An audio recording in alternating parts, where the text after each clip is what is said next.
Characteristics of sound. Firstly, we'll discuss regarding pitch.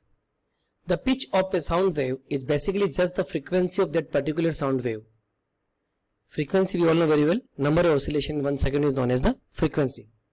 We can identify the female and male voices just by listening to them due to the knowledge of the pitch. Female voices have a high pitch and male voice have a comparatively low pitch. Now when I say female voice has the high pitch, it means female voice has the high frequency. If you can say there are two waves, one is like this, another is like this, it means it is visible to all of you. If I say this is the A wave, this is the B wave, then A is having the more frequency compared to B. So we can say A is the graph for the female and B is the graph for the male. A high pitch refers to a sound wave that is high frequency. Similarly, low pitch voice has a low frequency. Shrill is a term used to describe the high frequency sound. For instance, a small infant's voice has a greater frequency when speaking. So when a baby speaks, the pitch is higher than that of a man. Now we will discuss regarding loudness. One thing you should know very well, loudness is related with the amplitude. This is known as the amplitude. If I say there are two sounds, one is sound A, another is the sound B, and if I ask you which sound has the higher amplitude, I hope it is visible to all of you. The A sound has the higher amplitude. So loudness is related to the amplitude.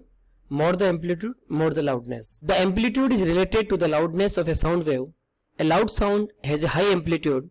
Amplitude is also related to energy of the sound wave, and this means that a loud wave has a high energy. Here you should know very well, intensity is proportional to amplitude square, and intensity is known as the energy per unit area per unit time. Let us imagine that when we pluck a sitar string, it initially vibrates with a low amplitude. If we exert more force by plucking harder, the string will vibrate with higher amplitude and make a louder sound. Sound intensity grows along with vibration amplitude. Since we mentioned that a loud sound has a high energy, this means that there should be some relation between the loudness and intensity of the sound wave. The relation between the intensity of the sound wave and the loudness is given by L equal to log I. L is known as the loudness, I is the intensity of the sound wave. So loudness is measured in the decibel and it is dimensionless quantity. It is not having any dimension. Human ear is sensitive to sound intensity ranging from 0 to 180 decibel. If I say there are two graphs, one is the blue, another is the red, I hope it is visible to all of you. Red one is having the higher amplitude. It means this is having a loud sound compared to the blue sound. Of a sound tells us how shrill or deep it is.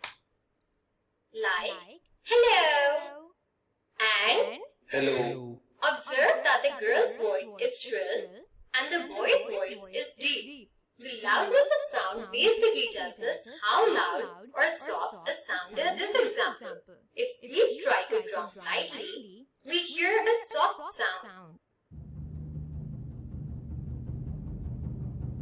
It is because the sound produced is of low amplitude. However, if we strike the drum harder, we hear a louder sound. In this case, the sound waves have a larger amplitude. Now we will discuss regarding timbre or quality. It is also known as the tone, or you can say it is known as the tone.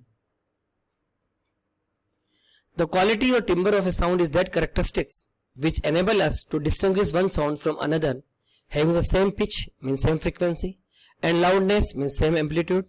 The sound which is more pleasant is said to be rich quality. These characteristics of the sound help us to recognize our friend from the voice without seeing him. Another word for a timbre is tone. In this animation, we can see that we can differentiate one sound from one another despite the fact they might be playing with the same frequency with the same amplitude.